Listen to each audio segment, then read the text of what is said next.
Mais comment l'Afrique peut accepter ça? Regardez-moi ça, Donald Trump qui convoque les présidents africains comme si c'était le maître blanc de l'Afrique. Comment l'Afrique peut encore accepter ça en 2025? Cette image, elle a fait le tour du monde, mes amis. Donald Trump a convoqué à la Maison Blanche 5 présidents africains, il y en a un 5e qui est perdu là-bas, et ces 5 présidents sont venus convoqués comme s'ils étaient aux ordres. Et ce que leur a fait vivre Donald Trump, c'était horrible, de l'humiliation au dernier degré. Donald Trump, il a commencé avec le président de la Mauritanie, qui, selon lui, parlait trop longtemps. Il lui a dit, tu sais quoi, donne-moi juste ton prénom et le nom de ton pays, et t'inquiète, ça ira. Mais il l'a coupé devant les caméras comme si c'était un gamin. Et ensuite, il s'est tourné vers Joseph Boakai, le président du Libéria, et il lui a dit « Oh, mais tu parles un bel anglais. Oh, mais vraiment, on sent que tu as fait des jolies universités. Où est-ce que tu as suivi l'université ?» Comme s'il parlait, excusez-moi, hein, mais comme s'il parlait à un esclave du 19e siècle. Et à la fin, et ça c'était très très humiliant, ils ont tous fait un tour de table pour expliquer pourquoi Donald Trump devrait obtenir le prix Nobel de la paix. Et ça, mes amis, alors que j'aime beaucoup Bassirou Diomaye Faye, pour moi, c'est une erreur politique très lourde. Et il faut le dire, durant cette réunion, il n'y avait ni le Mali, ni le Niger, ni le Burkina Faso, parce qu'ils ont gardé la tête haute. Et même s'ils avaient été convoqués, jamais ils n'y seraient allés. Ça, je le retiens moi. Bon courage à ceux qui vont survivre et vivre l'Afrique libre et souveraine. Donald Trump s'en fout de vous, hein. Il n'y a pas président plus arrogant que Donald Trump. C'est pour ça qu'on vous dit, il allait ridiculiser vos dirigeants là-bas. Vous dites qu'il ne faut pas en parler, mais il les a ridiculisés. Regardez combien de dirigeants qui se sont levés, qui sont arrêtés autour d'un autre chef d'État qui est assis. Ouais, ça dit le maître et ses élèves, et puis on les prend en photo. Vous me voyez ça quoi? Vous savez qu'il a ridiculisé vos présidents là, mais vous ne voulez pas admettre. Mais c'est la réalité. Donald Trump est tellement arrogant. Regardez ses prises de parole lui-même est Macron. Regardez quand il reçoit Macron chez lui. On dirait Macron et son fils. C'est pas vous ne comprenez pas anglais, mais on traduit en français pour vous, vous faites exprès. Donald Trump, il n'y a pas président plus arrogant que lui là. Moi je le connais très bien, non? Il parle anglais, nous on comprend. Donald Trump est le seul président que Donald Trump le respecte, Colo là, s'appelle Poutine. C'est qu'il est face à Poutine là. Il met dans sa tête que non, les deux sont au même niveau. Mais là, à part Poutine là, il dit, Donald Trump n'a pas peur de quelqu'un encore.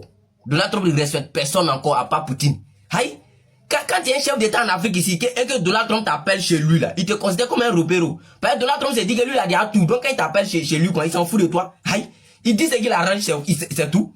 Mais regardez, ça dit Poutine avec l'AES. C'est pas Poutine qui soutient beaucoup l'AES. Actuellement, l'AES a leur point fort là, c'est Poutine. Mais pourquoi Poutine ne fait pas malaise l'AES? Pourquoi Poutine se fout pas des 3 dirigeants de l'AES? Il les respecte bien. Regardez tout dernièrement, il envoie ses avions de chasse encore venir prendre Assimi Goïta. Comme de la manière il a fait pour IB là, pour envoyer chez lui. Regardez même quand IB, avec Poutine sont arrêtés là, IB a son âme sur lui. Poutine, les deux causes, ils s'en foutent.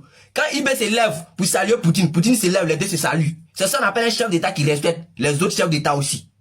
Mais vous, Donald Trump, là, il appelle vos morts là, ils s'en foutent d'eux-mêmes. Quand Donald Trump invite le président IB vient chez moi, IB dit je viens pas. Pourquoi? C'est parce que IB le connaît très bien, tout le monde le connaît. Tout le monde sait que Donald Trump là, il a ses lois, il a ses principes. Si lui t'appelle chez lui là-bas là, tu es obligé d'obéir à ses lois et ses principes. Oui, comme tu es son petit. Aïe, vous pensez que de la manière que le capitaine Brent Traoré a son âme sur lui, et puis cause de Poutine, il n'y a rien, Poutine a confiance, il n'y a rien là. Vous pensez que non, vos dirigeants qui sont allés là-bas là, un peu fait ça avec Donald Trump. Le président de Gabon là, il a fait coup d'état, c'est un militaire non? Dites-lui, il n'a qu'à avoir son âme sur lui, et puis il va causer Donald Trump. Par exemple, Donald Trump va accepter. Donald Trump n'a pas confiance en un. Parmi vous tous, vous qui êtes partis là-bas là, Donald Trump va jamais accepter. Donald Trump est trop arrogant, il ne respecte même pas un dirigeant d'Afrique. Non. Macron, même qui est Macron, il s'en fout de Macron. Le président de la France, il s'en fout de lui. C'est vous, il n'a qu'à respecter. Vous dites quoi même?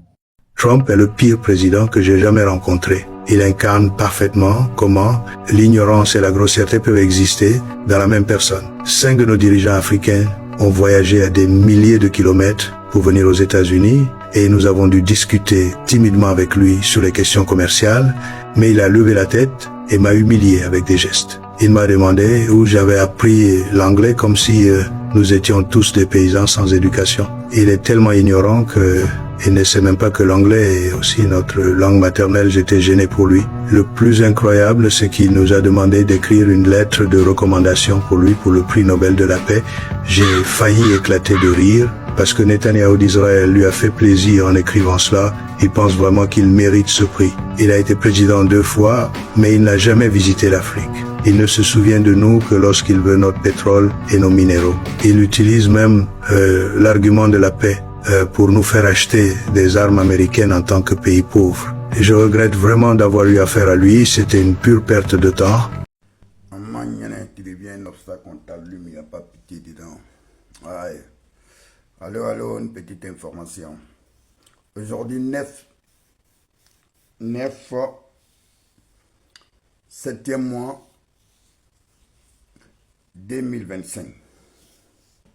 Il y a 3 chefs d'État de la CEDEAO qui se sont retrouvés à la Maison Blanche aujourd'hui en face de Donald Trump. Au fait, je vais décortiquer tous les demandes un par un, mais je vais commencer par celui du Sénégal, Diomaye Faye.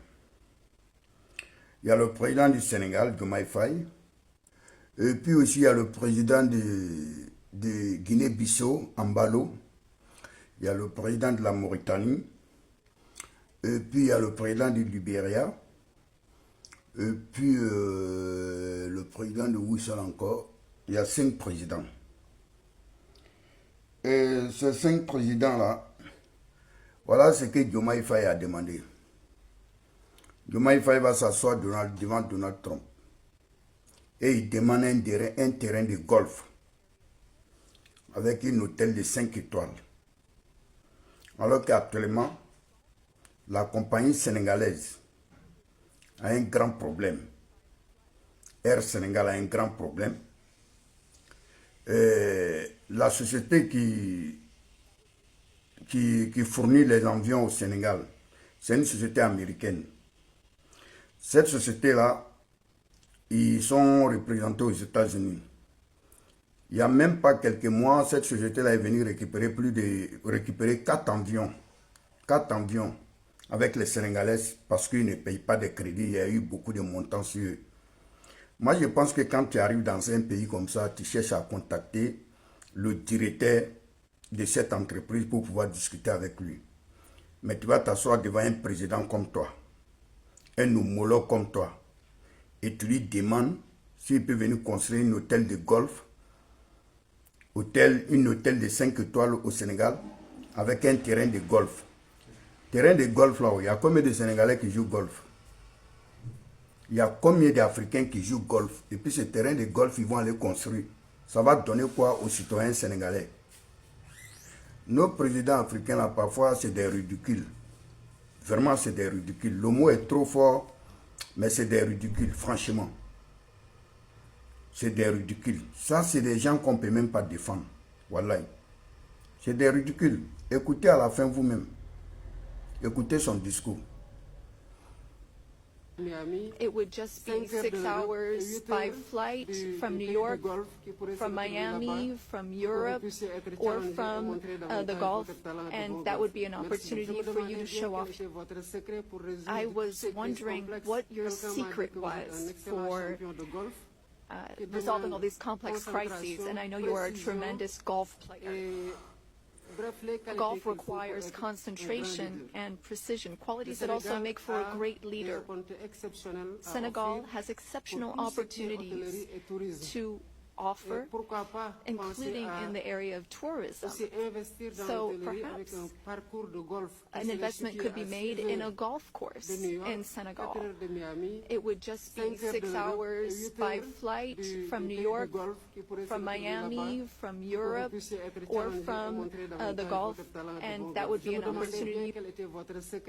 I was wondering what your secret was for resolving all these complex crises, and I know you are a tremendous golf player.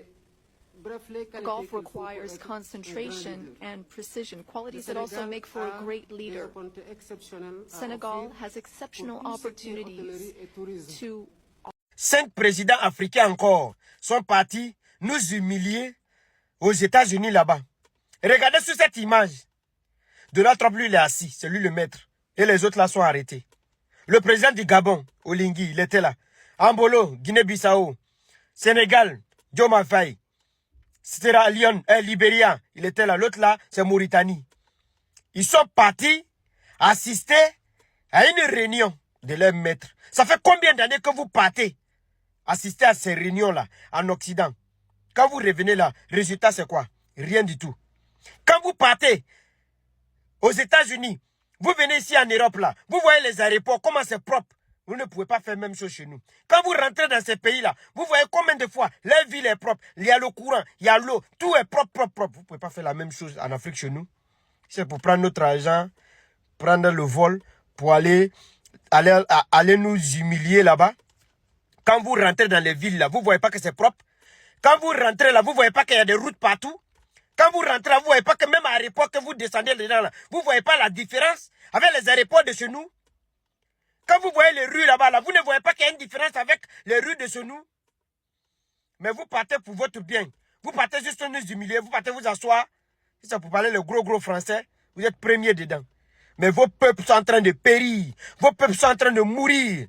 Et c'est nous-mêmes, notre propre argent là que vous prenez pour envoyer encore donner à ces personnes-là. Qu'on est parti assister à une réunion. On est parti assister à des congrès. Congrès là, l'avantage là c'est quoi? Vous assistez à les congrès, des réunions là. L'avantage pour l'Afrique là, c'est quoi? C'est pas mieux vous allez rester dans leur place. Parce que quand vous partez, tout ce que vous voyez comme infrastructure là, vous ne voyez pas ça pour venir faire la même chose en Afrique chez nous. Hein. Quand vous rentrez en Afrique net là, vous oubliez toutes les idées que vous avez vues là-bas. Si vous avez vu les bonnes choses, les routes, l'électricité. Président, vous travaillez là-dessus. Donc, merci, quand même. On doit vous le dire. Thank you very much. I appreciate it. Moi, je suis président de la Mauritanie.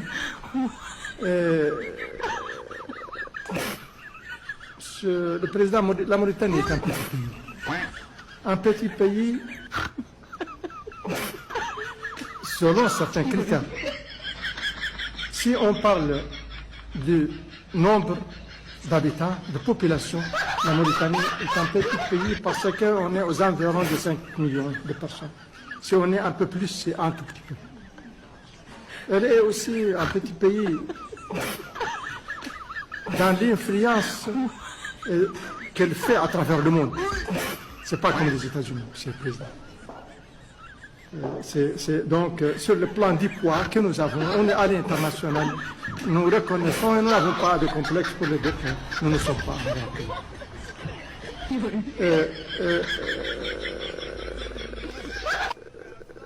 elle est aussi un petit pays en ce qui concerne le niveau de prospérité. Nous ne sommes pas très prospères et nous avons encore beaucoup de problèmes pour le bien-être de nos populations. Trump humilie 5 présidents africains à la Maison-Blanche. Il commence par leur demander leur nom et les pays qu'ils dirigent. Je ne vous connais pas. Quel mépris. Il coupe la parole au président mauritanien. Le domaine de la mer. Je ne veux pas être long. Mais nous avons aussi... We have to go. Je vous remercie, Monsieur le Président. Parlez moins, le programme est chargé. Il se moque du président du Libéria parce qu'il parle bien anglais. Ignorance totale. C'est la langue officielle du pays depuis 200 ans. Thank you. It's such good English. Eh bien, merci. Vous avez un anglais si bon, un anglais si beau. Où avez-vous appris à le parler si bien? Où avez-vous étudié? Au Libéria? Liberia. Yes. Oui, monsieur. Eh bien, c'est très intéressant. C'est un anglais magnifique. J'ai des gens à cette table qui ne le parlent pas aussi bien. Et eux, silence. Pas un mot sur les aides coupées. Pas un mot sur le mépris. Pire, ils valident l'idée que Trump mérite le prix Nobel de la paix. Dans la CAC. Donc je pense que il le mérite ce prix Nobel. C'est mon avis. La photo finale, Trump assis. Les 5 présidents africains debout. Casquette MAGA bien en évidence. C'est pas une réunion diplomatique. C'est une humiliation organisée.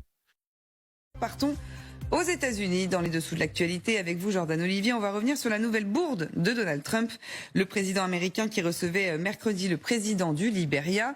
Et ce qui semblait être un compliment, eh bien, n'en est pas un. Vous allez voir. La scène est assez surréaliste. D'ailleurs, elle a fait le tour du monde. Si vous l'avez loupé, petite séance de rattrapage. Regardez. Où avez-vous appris à parler si joliment? Où avez-vous été éduqué? Au Libéria. Oui, monsieur. Eh bien, c'est très intéressant. C'est un très bel anglais. Il y a des personnes à cette table qui ne parlent pas aussi bien que vous. L'anglais est parfait, effectivement. Il faut dire que la langue officielle du Libéria, c'est l'anglais. Donc c'est un peu ballot. Historiquement, les relations d'ailleurs entre les deux pays sont très étroites. Le Libéria est la plus ancienne république d'Afrique subsaharienne, fondée en 1822 sous l'impulsion des États-Unis pour des esclaves noirs affranchis. Et c'est vrai que quand on regarde le drapeau des deux pays, eh bien c'est un petit indice qui aurait quand même dû mettre la puce à l'oreille de Donald Trump. Ce qui est sûr, c'est que tout cela n'a pas fait rire les Libériens. La remarque du président américain a fait la une des journaux le lendemain matin, regardez, et certains se sont d'ailleurs sentis offensés. Je ne pense pas qu'ils connaissent l'histoire du Libéria, car s'ils la connaissaient, ils ne poseraient pas cette question. Vous savez qu'il est originaire du Libéria et vous le provoquez en essayant de dire qu'il s'exprime d'une certaine manière. Je ne sais pas comment notre président l'a pris, mais sérieusement, il s'est vraiment moqué de lui. Bon, il faut dire que c'est pas la première fois que le comportement de Donald Trump est critiqué, de son comportement notamment avec d'autres dirigeants. Oui, dans un autre registre, tout le monde se souvient de la rencontre avec Volodymyr Zelensky. C'était à la Maison-Blanche en février dernier. Le président ukrainien était venu chercher du soutien dans son conflit qui l'oppose à la Russie. Il avait finalement trouvé animosité et mépris. Plus récent, la rencontre avec le président sud-africain Cyril Ramaphosa. Donald Trump prend tout le monde de court. On peut même dire qu'il piège un petit peu le président sud-africain. Il évoque un prétendu génocide des fermiers blancs en Afrique du Sud. Il projette un film, une vidéo censée étayer ces accusations, une réalité déformée. Les agriculteurs et employés de fermes sont bien victimes d'attaques en Afrique du Sud, mais finalement pas plus que la population générale dans le pays. L'agence Reuters a sorti des chiffres. Regardez, en 2024, un peu plus de 26 000 meurtres ont été commis en Afrique du Sud. Et seulement, entre guillemets, concerné 8 victimes et 8 agriculteurs. Donc impossible de parler ici d'un génocide. Mais la séquence avait sidéré l'opinion publique. Pretoria avait même dénoncé une forme de désinformation. Mais cet épisode montre bien une nouvelle fois à quel point Donald Trump est un hôte un peu hostile, pas très accueillant. Je vous laisse, Anne-Chloé, choisir l'adjectif. Ce qui est sûr, c'est que quand on s'attend à des surprises, quoi. On n'est jamais déçu. Quand on vient lui rendre visite, il faut plutôt arriver préparé. Merci beaucoup, Jordan Olivier.